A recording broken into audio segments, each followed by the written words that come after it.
जानते हैं कि टीवी का डिश एंटीना हमेशा साउथ वेस्ट डायरेक्शन में ही घूमा रहता है? क्या आपको पता है ऐसा क्यों होता है? और दोस्तों, क्या आपने सोचा है कि अगर आपकी 206 की 206 हड्डियां अगर एक बार में टूट जाएं तो क्या होगा? क्या आपको पता है कि टूथपिक में ऐसे निशान क्यों बनाए जाते हैं? और क्या आप जानते हैं कि जीन्स की जो छोटी सी पॉकेट होती है, जिसे फिफ्थ पॉकेट कहते हैं, वो कॉइन्स रखने के लिए नहीं होता, बल्कि उसका कारण कुछ और है। आइए जानते हैं ये अमेजिंग फैक्ट्स। उससे पहले चैनल को सब्सक्राइब करना ना भूलें और वीडियो को आखिर तक जरूर देखें। तो आइए आगे बढ़ते हैं। Fact number 1। तो दोस्तों, टीवी का जो डिश एंटीना होता है वो साउथ वेस्ट की डायरेक्शन में इसलिए होता है क्योंकि वो सैटेलाइट से सिग्नल रिसीव करता है। जो सैटेलाइट होता है वो उसे सिग्नल साउथ ईस्ट डायरेक्शन से ही भेजता है। इसी उद्देश्य से टीवी का एंटीना हमेशा साउथ ईस्ट डायरेक्शन में ही होता है, ताकि वो सिग्नल अच्छे से रिसीव कर सके। दोस्तों, फैक्ट नंबर 2। क्या होगा अगर आपकी बॉडी में 206 की 206 हड्डियां एक साथ टूट जाए?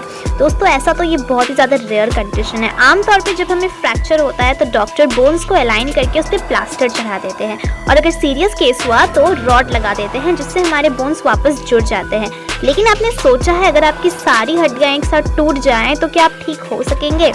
ये बहुत ही रेयर सिचुएशन है, लेकिन 2011 में 22 साल के एक लड़के के साथ ऐसा हुआ था।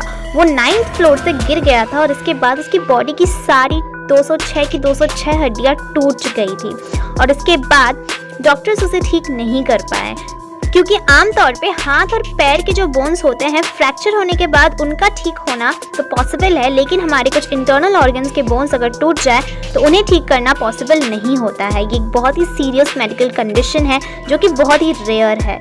दोस्तों, अगर आपका भी कोई बोन कभी फ्रैक्चर हुआ है तो let me know in the comment section below. Fact number 3। दोस्तों, आपने कभी ना कभी टूथपिक्स तो अपनी दांत साफ करने के लिए जरूर यूज की होंगी, लेकिन क्या आपको पता है कि इसके ऊपरी भाग में जो डिजाइन बना होता है वो केवल शो के लिए नहीं है, बल्कि इसका भी एक काम है। दरअसल इस डिजाइन की वजह से हम इसे एक टूथपिक होल्डर की तरह इस्तेमाल कर सकते हैं।